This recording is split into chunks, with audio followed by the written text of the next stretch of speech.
안녕하세요. 절세 상품 3탄 ISA 계좌에 대해서 말씀드리고 있는데요. 오늘은 ISA 계좌와 관련돼서 중요한 질문 사항들에 대해서 답변 드리도록 하겠습니다. 예를 하나 들어볼게요. 어떤 상품은 1,000만 원 인출하는데 165만 원의 세금을 떼고요. 어떤 상품은 1,000만 원을 인출하는데 세금을 하나도 안 뗍니다. 여러분들 어떤 상품이 좋을까요? 바로 두 번째 상품, 세금 하나도 안 떼는 상품이 좋겠죠? 이런 것들을 알고 있어야지 여러분들이 어떤 상품을 선택하실 것인가를 처음부터 결정하기가 좋겠죠. 그래서 질문을 하나씩 하나씩 보면서 제가 말씀드리도록 하겠습니다. 첫 번째 질문이요. ISA 계좌 의무가입 기간이 보통 3년인데요. 만약에 3년 이내에 돈을 빼야 될 상황이 발생했다. 그러면은 어떻게 해야 될까요? 또는 어떤 불이익이 있을까요? 그런 질문인데요. 일반적으로 절세 상품이라고 하면은 연금저축 또는 IRP 이런 상품들이죠. 이런 상품은요, 중간에 돈을 뺀다. 그러면은 16.5%로 세금을 뗍니다. 그러니까 1,000만 원을 뺀다고 하면은 1,000만 원에 16.5%, 165만 원을 세금으로 떼버립니다. 엄청나게 많이 떼는 거죠. 그런데 SA 계좌 같은 경우에는요, 납입 원금 한도 내에서 돈을 출금하는 경우에는 세금이 없습니다. 그러니까 다른 절세 상품에 비해서 훨씬 유리하죠. 3년 이내에 돈을 뺄 자금이다 했을 때는 연금저축이나 IRP 계좌에 돈을 넣는 것보다 ISA 계좌에 돈을 넣는 게 좋겠죠. 금액별로 사례를 한번 보겠습니다. 내가 만약에 ISA 계좌에 1,000만 원을 넣어놨습니다. 1,000만 원을 넣었는데 1,000만 원을 빼야 될 상황이 발생했어요. 3년 이내에. 그랬을 때 만약에 1,000만 원을 투자를 했는데 투자 수익이 하나도 없으면 계좌 평가 금액이 1,000만 원이겠죠? 그런 경우에는 1,000만 원을 다 찾을 수가 있습니다. 그런데 이런 경우도 있을 수 있겠죠. 내가 1,000만 원을 납입했는데 중간에 500만 원의 수익이 생겼습니다. 내가 ETF에 투자를 했는데 ETF 수익률이 되게 좋아져가지고 무려 50% 수익이 나서 1,500만 원이 됐다고 치자고요. 그래도 내가 인출할 수 있는 금액은 1,500만 원이 아니라 1,000만 원까지만 가능하다. 왜냐하면은 납입 원금까지만 인출이 가능하기 때문에 그렇습니다. 내가 납입한 것은 1,000만 원이고 투자 수익이 난 것은 500만 원인데 투자 수익 500만 원에 대해서는 찾을 수가 없고요. 내가 제일 처음에 입금했던 1,000만 원에 대해서는 찾을 수가 있습니다. 그런데 이런 경우도 있을 수가 있겠죠. 1,000만 원을 내가 납입했는데 손실이 발생해서 500만 원밖에 안 남은 경우입니다. 이런 경우에 1,000만 원을 출금할 수 있을까요? 물론 없습니다. 이런 경우에는 납입원금을 1,000만 원 냈더라도 손실보고 감안한 500만 원에 대해서만 출금을 할 수가 있습니다. 이런 ISA 계좌의 장점은 중도에 인출했을 때 기타 소득세로 16.5% 세금을 부과하지 않는다는 점이 좋고요. 불이익이라고 한다고 하면은 원래 이 상품은 비과세 상품인데 출금을 하게 되면은 비과세 혜택을 못 본다는 점이 단점이라고 할 수 있습니다. 그래도 세금을 추징하는 건 아니기 때문에 다른 절세 상품에 비해서 유리한 상품이라고 할 수가 있겠습니다. 만약에 어떤 절세 상품 가입할 때 3년 이내에 이 돈을 빼야 될 수도 있는 그런 자금이라고 했을 때는 ISA 계좌로 자금을 입금하는 게 좋겠습니다. 두 번째 질문은요. ISA 만기 연장이 가능하냐? ISA 계좌의 만기는 3년이라고 알고 계신 분이 많은데요. 반드시 3년으로 해야 되는 게 아니라 3년에서 50년까지 범위 내에서 선택할 수가 있습니다. 계좌 개설할 때 3년으로 할 수 있고요. 5년으로 할 수도 있고, 10년으로 할 수도 있고, 50년으로 할 수도 있습니다. 이건 선택하기 나름이다. 이렇게 아시면 되겠고요. 그러면 만기를 3년으로 했는데 3년 후에 만기 연장이 가능하냐? 가능합니다. 일반적으로 다른 절세 상품 같은 경우에는 만기 연장은 안 되는 게 대부분입니다. 그런데 ISA 계좌 같은 경우에는 3년 만기로 했다고 하면 3년이 지나서 다시 만기 연장이 가능하다. 그러니까 계속해서 비과세 혜택을 받을 수 있다는 점이 좋은 점입니다. 다만 주의하실 점은 금융소득 종합과세 대상자 또는 서민형 가입자는 좀 제한이 있습니다. 금융소득 종합과세 대상자는 만기 연장할 수 없고요. 같은 경우에는 직장 기준으로 봤을 때 연봉이 5천만 원 이하이신 분들은 일반형과 달리 비과세 혜택을 2배 더 주잖아요. 일반형 같은 경우는 비과세 혜택이 200만 원 주는데 서민형 같은 경우는 400만 원까지 주잖아요. 그 400만 원이 계속 유지하려면은 만기 연장할 때 서민형 가입자의 연봉이 5천만 원 이하여야 됩니다. 그런데 만약에 만기 연장하는 시점에서 5천만 원 초과했으면은 이분은 서민형으로는 가입할 수 없고 일반형으로만 가입할 수 있다는 점, 요거 하나 유의해서 여러분들이 알아두셨으면 좋겠고요. 만기 설정과 관련해서 제가 팁을 하나 드리자면은 만기를 가능하면 길게 설정하는 것이 좋다.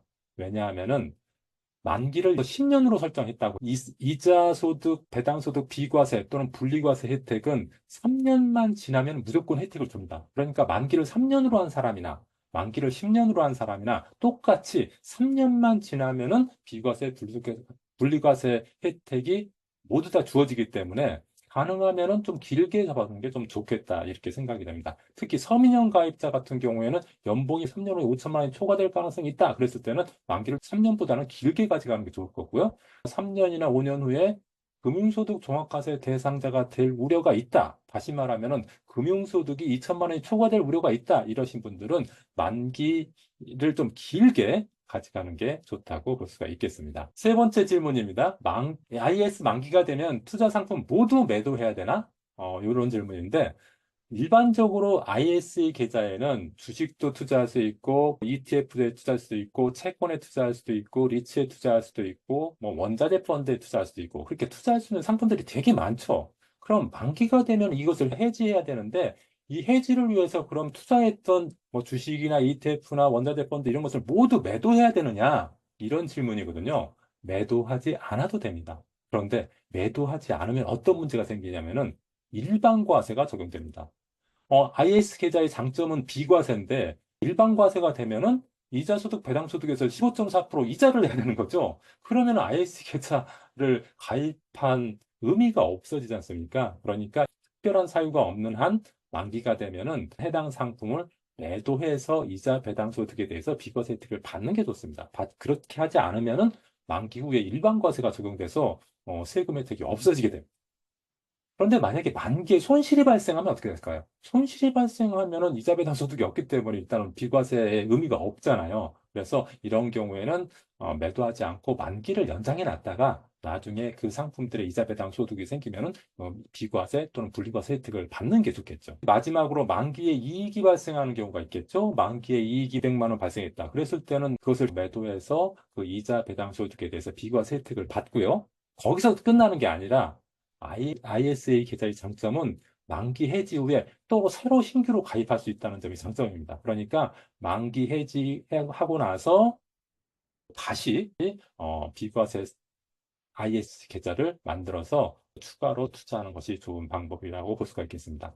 ISA 계좌 만기가 되면 일반적으로 금융기관에서 문자나 이메일 같은 걸로 연락이 오거든요. 그럴 때 그냥 지나치지 마시고 반드시 만기 해제하는 방법, 그리고 신규로 ISA 계좌 개설하는 방법을 반드시 문의하셔서 만기 해지해서 비과세 혜택 반드시 받아보실 수 있도록 하고, 그다음에 신규로 ISA 계좌 만드셔가지고 계속해서 비과세, 분리과세 혜택을 볼 수 있도록 해야 됩니다. 이 방법이요, 금융기관마다 약간씩 다릅니다. 그러니까 여러분이 지금 가입하고 있는 금융기관에 만기가 됐을 때 반드시 해당 금융기관 뭐 콜센터라든지 아니면 금융상품팀 같은 데 전화를 해서 만기 해지하는 방법, 신규로 ISA 개설하는 방법에 대해서 꼭 숙지를 하시고 그대로 이행하는 게 좋다고 볼 수가 있겠습니다. 그 다음에 IS 비과세의 적용 범위는 어떻게 되느냐?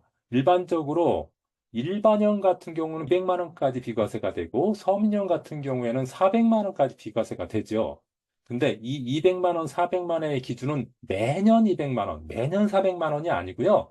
만기까지 200만 원, 만기까지 400만 원입니다. 그러니까 만약에 서민형으로 가입한 사람은 만기까지 400만 원 비과세 혜택이 있다는 거고, 일반형 같은 경우는 만기까지 200만 원 비과세 혜택이 있다는 거지, 매년 200만 원 비과세 혜택이 있고 매년 400만 원 비과세 혜택이 있다, 이거 아닙니다. 만기 기준으로 200만 원, 만기 기준으로 400만 원까지 혜택이 있다는 점 알아두시고요. 그다음에 ETF 분배금도 비과세 되는가? 일반적으로 이자소득, 배당소득에 대해서 비과세합니다. 그런데 ETF 같은 경우는 분배금을 주는 경우가 있거든요. 예를 들어서 월배당 ETF 같은 경우는 매월 분배금을 줍니다. 또는 분기마다 분배금을 줍니다. 이랬을 때 그 분배금에 대해서도 비과세 혜택이 있느냐? 그렇습니다. 이 분배금에 대해서도 비과세 혜택이 있다는 점 기억하시고요. 그 다음에 만기에 발생한 이자 배당 수익이 200만 원을 초과했다. 서민형 같은 경우에는 400만 원을 초과했다. 이랬을 때는 어떻게 하는 게 좋으냐? 이랬을 때는 반드시 만기 해지를 해라. 만기 해지를 하고 새롭게 신규로 ISA 계좌를 개설하라. 그러면은 만기 해지할 때 200만 원 또는 400만 원까지 비과세 혜택을 받게 되고, 그리고 새로 ISA 계좌를 만들게 되면은 또 새롭게 세제 혜택을 받기 때문에 이런 방법들이 굉장히 좋겠다, 이렇게 말씀드리겠습니다. 슬슬 만기가 되면요, 만기 연장하는 방법이 있고 만기 해지하고 재가입하는 방법이 있습니다. 각각 어떤 것이 더 유리한가, 유리한 경우를 제가 구분해서 설명을 드리도록 하겠습니다. 만기됐을 때 만기 연장이 유리한 경우에는 네 가지 정도가 있는데요. 첫 번째는 금융소득 종합과세 대상자가 될 우려가 있으신 분들. 예를 들어서 금융소득 종합과세 대상자는 금융소득이 2천만 원 초과하신 분들인데, 금융소득이 2천만 원 초과하게 되면은 IS 계좌 만기 연장할 수 없습니다. 그러니까 금융소득 종합과세 대상자가 될 우려가 있는 분, 다시 말씀드리면은 금융소득이 지금은 한 1,500, 1,800 정도 됐는데 3년 후에는 2천만 원이 넘어갈 것으로 예상되시는 분들, 이런 분들은 만기를 연장하는 것이 더 유리하다, 이렇게 볼 수가 있겠습니다.